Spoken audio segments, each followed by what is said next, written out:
You already have too much going on. A commitment you agreed to months ago but no longer want. A habit that no longer fits who you are becoming.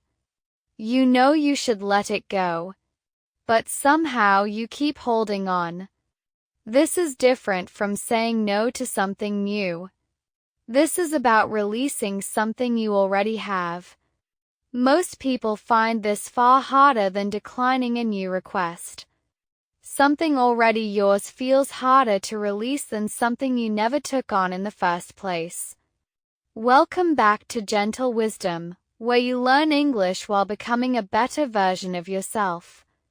One story, one step at a time. Today, we explore the freedom that comes from ruthless elimination, letting go of things you already carry, not just refusing new ones. By the end of this video, you will understand something important.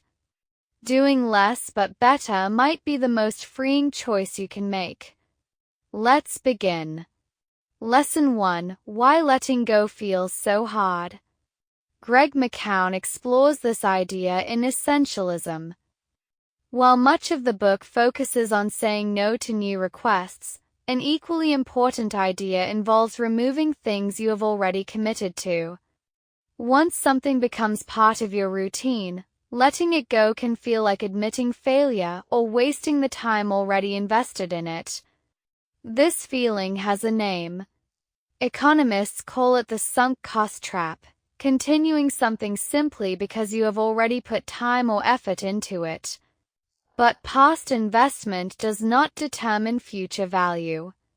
Something that once mattered can quietly stop being worth your continued time and energy. The time you already spent is gone either way. The only real question is whether to spend more of it going forward. Doing less but better is true freedom. Lesson 2: The weight of what you already carry. Here is something rarely discussed. Every commitment you keep, even ones you no longer care about, quietly uses up energy simply by existing on your list. McKeown suggests that clarity often comes not from adding new priorities. It comes from removing old ones that no longer deserve your attention. Elimination is not giving up. It is making space. This applies to more than just tasks. It applies to habits, relationships, and even beliefs you have outgrown but never formally released. Few people ever pause to ask whether these things still deserve their place. Here is one way to test this today. Make a short list of your current commitments. For each one, ask honestly, if I were not already doing this, would I choose to start it today? If the answer is no, that is worth examining closely. Lesson 3: Lena and Kira. Think about two people who both feel overwhelmed by everything on their plate. Lena keeps everything.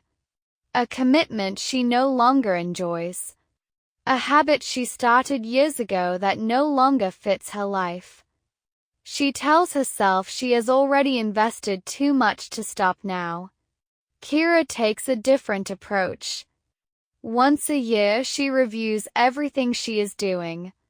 She deliberately eliminates anything that no longer truly matters to her, regardless of how much time she already invested. A year later, Lena's schedule feels just as crowded and exhausting as before. It is still filled with things she does not really want to be doing. She still tells herself she will simplify things eventually. Kira's schedule has noticeably more room, filled almost entirely with things she has chosen deliberately, rather than simply continued out of habit. Same amount of time available. A completely different sense of freedom. Doing less but better is true freedom. Lesson 4: Practicing ruthless elimination. You do not need to eliminate everything at once. You need to practice removing one thing you no longer need deliberately and without guilt. McKeown suggests treating elimination as an active skill, something you practice regularly, rather than something you only consider during a crisis or burnout. Waiting until exhaustion forces the decision usually means waiting far too long. Think about how this applies to learning English. Some learners keep using methods that no longer serve them, simply because they have already spent months on them. A different approach would clearly work better now, but the old habit stays. Try this today. Choose one commitment, habit, or method you have been continuing simply out of habit, and consciously let it go. Notice the space and often the relief this creates. Every commitment released makes room for something that matters more. Every honest elimination is an act of respect for your own time. Every space you create becomes room for what you truly want to grow. So today, choose one thing to release, not because it failed, but because it no longer serves who you are becoming. Doing less but better is true freedom. You are becoming. Something has shifted in you today. The person who finishes this video is not quite the same as the one who started it. That shift is real. And it is yours to keep. If you enjoyed today's story, please like and subscribe. A new story arrives every day. Feel free to share your thoughts in the comments too. Every choice shapes your life. Small habits, big results. And keep becoming. Study Corner, today's English notes. Welcome to the Study Corner. Let's review 3 useful words from today's story.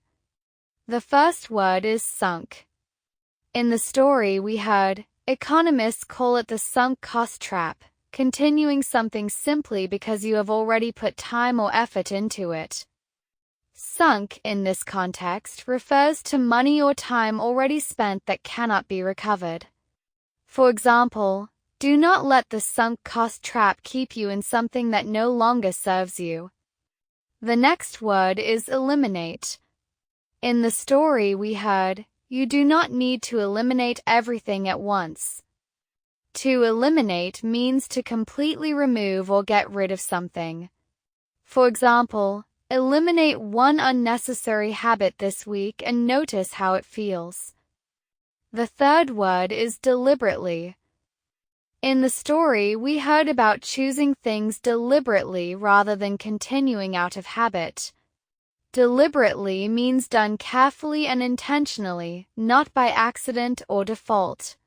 For example, choose your commitments deliberately instead of simply keeping old ones. What was the most useful thing you learned today? Or is there anything you want to know more about? Share your thoughts in the comments. Small steps. Every day. You are doing well. See you tomorrow.